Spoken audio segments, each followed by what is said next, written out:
पर उस तालिबान अफगानिस्तान को लेकर जो पहले से ही पाकिस्तान के साथ तनाव की स्थिति में बना हुआ है, अब कहा जा रहा है कि उसी तालिबान में डर का माहौल है और ये डर के पीछे की वजह है कि क्या तालिबान में तख्ता पलट होने वाला है, क्या अफगानिस्तान सरकार गिरने वाली है और क्या तालिबान के नेतृत्व में दरार पड़ गई है। आपको बता दें, अफगानिस्तान जिस पर तालिबान ने 2021 में तब कब्जा किया था जब वहाँ सरकार गिर गई थी और अमेरिका यहाँ से चला गया था। वहीं अब खबर अफगानिस्तान में तालिबानी सरकार को डर सता रहा है। दरअसल सरकार में अब एक बहस छिड़ गई है और इस बहस के बीच चर्चा में है दो गुट। इस बढ़ती दरार के बीच तालिबानी शासन को अब गिरने का खौफ सताने लगा है और इन्हीं अंदरूनी मतभेदों को लेकर अब तालिबान प्रमुख हिबतुल्लाह अखुंदजादा का एक तो भाई जब आप का जन्स है ना वो पूरा का पूरा दारोमदार आप इंडिया की तरफ लेके जाएंगे, लोग भी आपके ख़िलाफ़ होंगे और दरमियान में भी कुछ लोग ऐसे हैं जो अफ़गान हुकूमत में है, जो पाकिस्तान के साथ जो अच्छे ताउन करना चाहते हैं, रिलेशनशिप अच्छी करना चाहते हैं, लेकिन वहाँ पे कुछ नासर ऐसे भी हैं जो सिर्फ़ पाकिस्तान के ख़िलाफ़ भड़काऊ और लड़ाई और पाकिस्तान से नफ़रत बस इसको प्रमोट करते हैं, जिसकी वजह से अब ये धड़ाबंदी हो रही है। और वहाँ पे कोई ऐसा कोई इंफ्रास्ट्रक्चर भी नहीं है कि वो कोई ऐसा बनाया गया हो मुनज़्ज़म तरीका कोई। ये तो ऐसे ही है, बस ठीक है, तालिबान की हुकूमत आ गई थी उस वक़्त और सबको पता है कि किसकी वजह से आई थी। लेकिन अब जो उनसे है ना वो डगमगा रही हैं चीज़ें और इंडियन मीडिया जो उनसे है ना देखिए अब क्या करता है, देखते हैं वीडियो में। ऑडियो लीक हुआ है जिसके बाद हलचल और तेज हो गई। अब सवाल है कि आखिर इस लीक ऑडियो में है क्या। तो दुआ करें पाकिस्तान ना आए बीच में। इसमें अखुंदजादा ने एक चेतावनी दी है और चेतावनी देते हुए कहा है कि सरकार के अंदर भी लोग एक दूसरे के खिलाफ खड़े हो रहे हैं। अगर ये टकराव नहीं रुका तो इसका नतीजा पूरी तालिबानी शासन के लिए विनाशकारी हो सकता है। अखुंदजादा के मुताबिक आपसी मतभेद अंततः सभी को टुकड़ो देगा और अमारात ढह जाएगा और इसका अंत हो जाएगा। दोस्तों, बात करेंगे आज तालिबान के अंदर पैदा हुई रिफ्ट की, यानी कि कंधार ग्रुप और काबुल ग्रुप, और काफी बड़ी फाइट हो गई है। ये ऑलमोस्ट आधा बटा हो गया अफगानिस्तान का। तालिबान में दो सेक्टर हैं, तो बात सही था, काबुल का सेक्टर है, कंधार का सेक्टर है।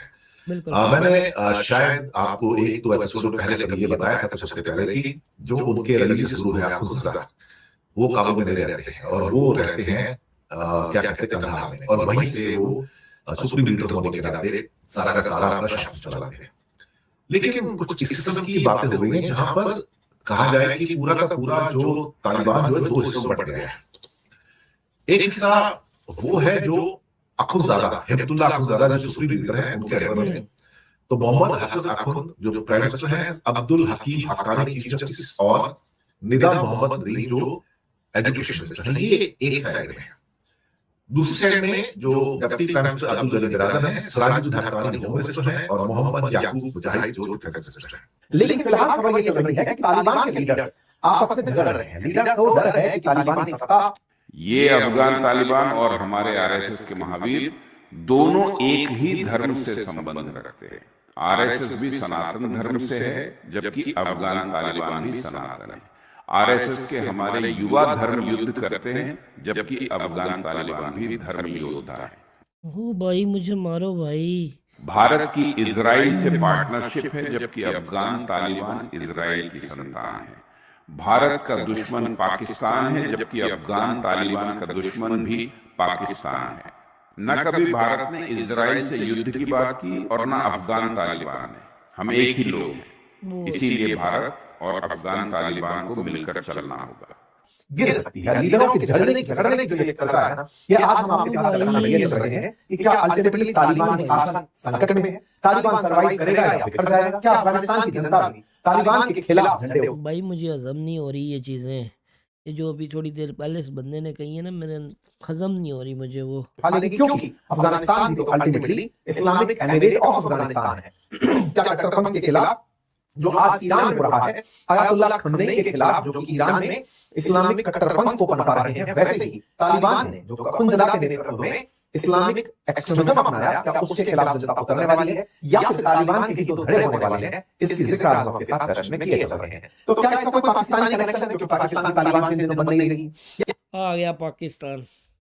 इसका अमेरिकी का कनेक्शन है कि अमेरिका को अफगानिस्तान के अंदर भगा दिया बेसिकली, या फिर तालिबानी आपस में झगड़ रहे हैं। सारी चर्चाएं आज के सेशन में सिलसिलेवार तरीके से करते चलते हैं, क्योंकि चर्चा फिलहाल इस तरह से है कि तालिबान में फिलहाल सब कुछ ठीक नहीं है। तो अफगानिस्तान में तालिबान के भीतर के हालात ठीक नहीं है, कह रहे हैं कि हालात इतने बिगड़ चुके हैं कि सरकार ढहने का खतरा मंडराने लगा है, और जो खींचतान है सत्ता के अंदर की वो सामने आने लगी है।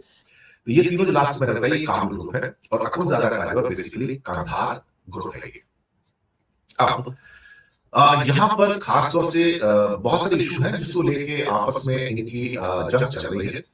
एक जंग ये कि दुनिया का बहुत बड़ा प्रेशर है, काबुल को लगता है कि मुझे जो दुनिया है उसके साथ चलना पड़ेगा, और थोड़ा बहुत जिसे क्या कहते हैं कि महिलाओं के बच्चों के प्रति जो बहुत सख्त रवैया है काबुल का, तालिबान चाहता है कि उसको थोड़ा लिबरल कर दिया जाए।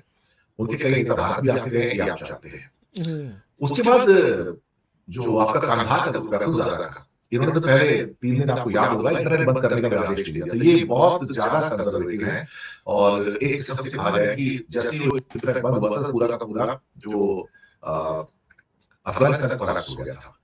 अब जो लड़कियों के ऊपर एजुकेशन में जो प्रतिबंध है, रेस्ट्रिक्शंस है, वो अखुंज़ादा के आदेश पर है, जो अपने आप को रिलीजियस गुरु मानते हैं। यहाँ पर सवाल ये पैदा होता है कि तालिबान के अंदर जो अलग अलग सोच है, हालांकि इसको कहीं ना कहीं ये बताने की कोशिश की जा रही है कि फैमिली है तो फैमिली में तो थोड़े डिफरेंसेस आते हैं, लेकिन इस बात की गवाही अखुंज़ादा ने एक मदरसे में गए थे, वहां पे उनका एक स्पीच थी, उस स्पीच के अंदर उन्होंने कहा था कि हाँ डिफरेंसेस हैं दोनों के बीच में, इसमें कोई शक वाली बात नहीं है। तो आखिर कंधार बनाम काबुल की लड़ाई जो ये देखने को मिल रही है, पूरा मामला क्या है? दरअसल कंधार गुट, जिसकी कमान खुद अखुंज़ादा के हाथ में है, वो कट्टर इस्लामी शासन के पक्ष में है। ये गुट महिलाओं की पढ़ाई, उनका रोजगार का खुला विरोध करता है, और इंटरनेट जैसी जो सुविधाएं हैं उस पर सख्त पाबंदियां लगाना चाहता है। वहीं सुरक्षा बलों और जो हथियारों की कमान है वो भी इसी गुट के पास है, जिससे जो सत्ता का केंद्र धीरे धीरे अब कहा जा रहा है काबुल से हटकर कंधार की ओर खिसकता जा रहा है। वहीं काबुल गुट की बात करें, जिसमें गृह मंत्री सिराजुद्दीन हक्कानी, रक्षा मंत्री मुल्ला याकूब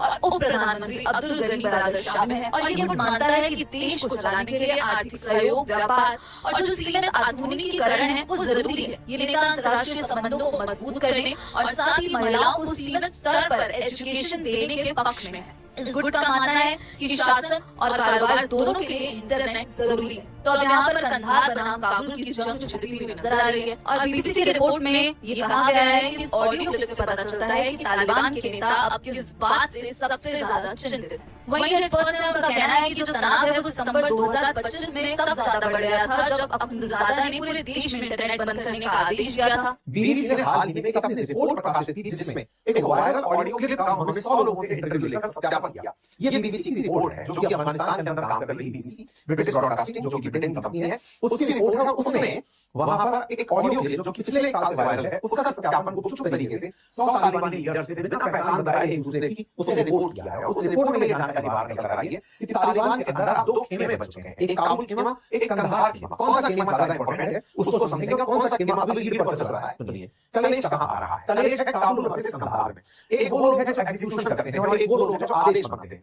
आदेश बनाने वाले लोगों में Akhundzada supreme leader just like Khamenei, और दूसरी तरफ सरकार में बैठे हुए सिराजुद्दीन हक्कानी। जनता ने किसी को नहीं चुना, लेकिन हक्कानी जो है ना वो इस समय अफगानिस्तान के सबसे लोकप्रिय नेता बताए जाते हैं। और ये जो लोकप्रिय नेता है, इनकी लोकप्रियता का कारण इंटरनेट है। आजकल ये 2021 के बाद सोशल मीडिया पर बहुत सक्रिय हुए, इनके इंटरव्यूज वैश्विक मीडिया में छपने लगे। काबुल के अंदर लोगों ने देखना शुरू किया, धीरे धीरे अफगानिस्तान में इनका चेहरा, इनका बोलने का अंदाज जब पसंद आने लगा तो बहुत सारा यूथ इनसे कनेक्ट करने लगा। यानी कि काबुल मतलब अफगानिस्तान के अंदर हक्कानी जो है ये लोकप्रिय होने लगे। और जो दिखते नहीं, अच्छा ऐसे ही नहीं कि सब दिखते, बहुत सारे मुत्तकी भी दिखाया हक्कानी क्यों है, हिट हुआ। इसके पीछे की कहानी सुनो। हक्कानी ने पहले अमेरिका के समय पर जब अमेरिका था तो कई बम फोड़े थे, मतलब इसके ऊपर 1 करोड़ रुपए का इनाम था, आप सोचते हैं। तो ऐसे में जिस व्यक्ति ने अमेरिका के खिलाफ माहौल बना के रखा, एक बार तो आवाज के सामने बोला फोड़ दिया, 90 लोगों की जान चली गई, तो इसको ऐसे लीडर माना जाता है कि डरा नहीं, इसने ये कविया रोक दिया, भाई वैसा ही आदमी। तो अब क्या है, तो आप समझिए जो अखुंज़ादा है उनके साथ में 3 लोग, मतलब उनके अब्दुल हकीम हक्कानी चीफ जस्टिस, मोहम्मद हसन अखुंद और दूसरा शिक्षा मंत्री, ये तो 3 रहते हैं उनके पक्ष में कंधार गुट में। और उनके अपोजिशन में अब्दुल गनी बरादर, मोहम्मद याकूब मुजाहिद और सिराजुद्दीन हक्कानी। हक्कानी एक तरह से गृह मंत्री हैं। ये जो लोग हैं ना, ये काबुल गुट के अंदर अब अपने आप को सेटल कर चुके हैं। और उनका ये भी कहना था कि अगर हमने इन डिफरेंसेस को सॉल्व नहीं किया तो ये जो हमारे डिफरेंसेस हम सबको ले लूंगे और ये एवरेज खत्म हो जाएगा, यहाँ पर फिर नया किसी और का राज आ जाएगा। खबर तालिबान एक ऐसी हुकूमत बननी चाहिए जो अवाम की राय से आए, और बाकी इंडिया का प्रोपेगेंडा शुक्र मैं तो इस बात पे कर रहा हूँ कि भाई इसमें पाकिस्तान नहीं आया। मुझे तो लग रहा था कि अब आया, अब आया, अब आया, अब आया, लेकिन ये मैंने पहली वीडियो देखी है जिसमें पाकिस्तान का सिर्फ शक के नाम से ही जो है ना वो नाम आया है। और ये शुक्र है कि उन्होंने ये नहीं कहा कि ये सारा कुछ जो है ना इसको बैकिंग भी पाकिस्तान कर रहा है और इनको वहाँ से कंधार वालों को ये पाकिस्तान करवा रहा है जैसे बांग्लादेश को करवा रहा है। बड़ी बात है भाई। इस दफ़ा उन्होंने नहीं कहा कि जनाब इस पाकिस्तान जो है ना वो अफ़गानिस्तान की हुकूमत कराना चाहता है। तो ये बड़ी अचंभे वाली बात है। इंडियन मीडिया ने बड़ी जन सी है ना वो अनहोनी कर दी है यार। तो ठीक है जनाब, जैसे भी है। बहरहाल आप इंडिया के प्रोपेगेंडे में ना आइएगा। अपना बहुत सारा ख्याल रखिएगा। अब मिलते हैं अगली वीडियो में। अल्लाह हाफिज़।